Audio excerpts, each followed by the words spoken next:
दी गई। पुलिस और आरोपी के बीच मुठभेड़ हुई और मुठभेड़ के दौरान 2 आरोपियों को गिरफ्तार किया गया। मामले में खुलासा हुआ कि दोस्तों ने ही हत्या की साजिश को रचा था। मुख्य आरोपी सौरभ मुठभेड़ में घायल हुआ, इलाज जारी है। पिछले कई दिनों में पुलिस और बदमाशों के बीच में कई मुठभेड़ हुई, जिसमें कई बदमाशों को ढेर किया गया और कईयों को सलाखों के पीछे पहुंचाया गया। मंशा क्राइम कंट्रोल की है। तो दोस्तों ने ही अपनी दोस्त की हत्या की साजिश को रचा था।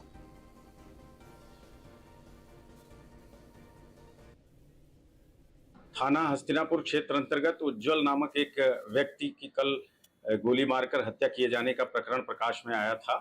इस प्रकरण में परिजनों द्वारा दी गई तहरीर के आधार पर 6 नामजद लोगों के खिलाफ मुकदमा दर्ज किया गया था।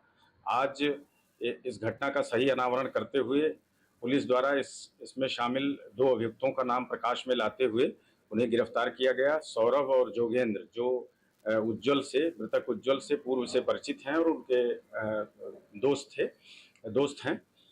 इस प्रकरण में आज जब सौरभ को गिरफ्तारी के पश्चात जब घटना में इस्तेमाल किए गए तमंचे की बरामदगी के लिए ले जाया गया, तो तमंचे की बरामदगी के समय पुलिस की पिस्टल छीनकर उसने पुलिस की टीम पे फायर किया, जिसमें जवाबी सेल्फ डिफेंस की पुलिस द्वारा फायरिंग की गई, जिसमें सौरभ घायल हुआ है। उसे प्राथमिक उपचार के लिए अस्पताल भेजा गया है। और ये जो सौरभ है, ये शातिर किस्म का अपराधी है। इसके ऊपर गैंगस्टर और मर्डर सहित कई मुकदमे दर्ज हैं। थाना हस्तिनापुर। तो पुलिस और आरोपी के बीच मुठभेड़ हुई, जिसके बाद 2 बदमाशों को पुलिस ने गिरफ्तार किया और इन्होंने ही हत्या की साजिश को रचा था। बताया जा रहा है कि ये दोस्त हैं, यानी दोस्त ने ही इस साजिश को रचा।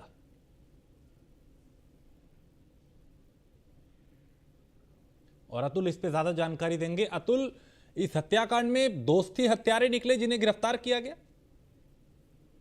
देखिए राजेश, मेरठ के थाना हस्तिनापुर मामला है, जहां पर एक युवक की दिन दहाड़े स्टोर संचालक की गोली मार करके हत्या की गई थी। 2 दोस्तों को पुलिस ने गिरफ्तार किया है। एक जो दोस्त है उसको मुठभेड़ के बाद गिरफ्तार किया गया। सवाल ये खड़ा होता है कि जहां दोस्ती जैसा एक पवित्र रिश्ते पर मेरठ में लगातार शर्मसार घटना सामने आ रही है। उज्जवल नाम के व्यक्ति की, जो 21 वर्ष का युवक है, उसकी गोली मार करके हत्या करने के बाद जो आरोपी है वो अपनी बाइक पर बैठा करके घसीटते हुए अस्पताल लेकर पहुंचे और परिवारजनों को सूचना देते हैं कि उज्जवल की 3 युवकों ने मिलकर के गोली मारकर हत्या की है। लेकिन सीसीटीवी खंगालने के बाद बड़ा खुलासा होता है कि जो दोनों दोस्त साथ में थे वो ही उज्जवल के हत्यारे हैं। पुलिस ने मुठभेड़ के बाद गिरफ्तार किया है। लगातार अगर बात की जाए, दोनों हत्या आरोपियों पर दर्जनों से ज्यादा मुकदमे दर्ज हैं। पुलिस और खंगालने में जुटी हुई है। पश्चिम उत्तर प्रदेश के अलग अलग थानों की अगर बात की जाए तो जिस तरह से प्रकरण सामने आए, हत्या जैसे गंभीर धाराओं में कई मुकदमे दर्ज हैं।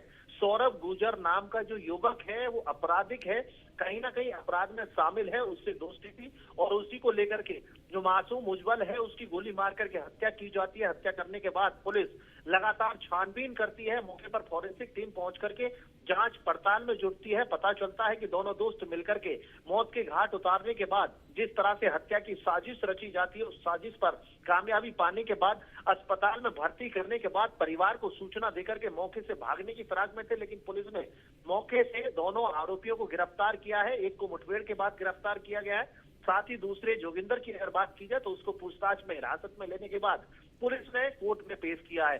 सवाल ये खड़ा होता है कि मेरठ में लगातार हत्या का जिस तरह से सिलसिला जारी है, अभी तक की अगर बात की जाए तो कई दर्जन हत्या यहाँ पर हो चुकी है। लगातार खाकी पर सवाल खड़ा हो रहा है कि जिस तरह से कानून व्यवस्था एक तरफ 0 टॉलरेंस की बात होती है, दूसरी तरफ अगर मेरठ की बात की जाए तो अपराध का बढ़ता गिराव सवालों के घेरे में पुलिस पर खड़े करते। लेकिन अतुल, ये हत्या क्यों इन दोस्तों ने क्यों की थी? क्या कोई विवाद था, कोई प्रॉपर्टी का लालच था, कोई जमीन का मामला था, कोई और वजह थी? आखिर हत्या क्यों इन दोस्तों ने अपने ही दोस्त की कर दी? देखिए, वर्चस्व को लेकर के और उसी के साथ कुछ आपसी लेन देन बताया जा रहा है, जिसको लेकर के हत्या की गई है। 70 से 80 हजार रुपए के ऊपर ये हत्या की गई है। और उसी के साथ अगर बात की जाए तो पुलिस लगातार आरोपियों से पूछताछ कर रही है। कोर्ट में पेश करने के बाद 14 दिन की रिमांड पुलिस की तरफ से ली गई है। अब 14 दिन में कई बड़े खुलासे होंगे। देखना होगा किस तरह से हत्या की गई है। अपने दोस्त को साथ रखने वाले, दिन रात यानी साथ रहने वाले 3 दोस्तों में से एक युवक की गोली मारकर अपने सगे दोस्त की, जो दिन रात साथ रहता है, खाना खाता और उसी के साथ परिवार में आना जाना होता है, अंधविश्वास के बाद इस तरह से जो कृत्य किया जाता है, उसके बाद पुलिस लगातार दोनों आरोपियों से पूछताछ करेगी। गहनता से पूछताछ में खुलासा होगा किन कारणों की वजह से हत्या की है। प्रथम दृष्टया की अगर बात की जाए तो पुलिस ने हत्या का कारण अभी 80,000, 70 से 80,000 रुपए बताए हैं और साथ ही वर्चस्व को लेकर के ये लड़ाई चल रही थी, जिसको लेकर के दोस्त ने दोस्त को मौत की घाट उतार दिया। ठीक, बहुत शुक्रिया अतुल जानकारी के लिए।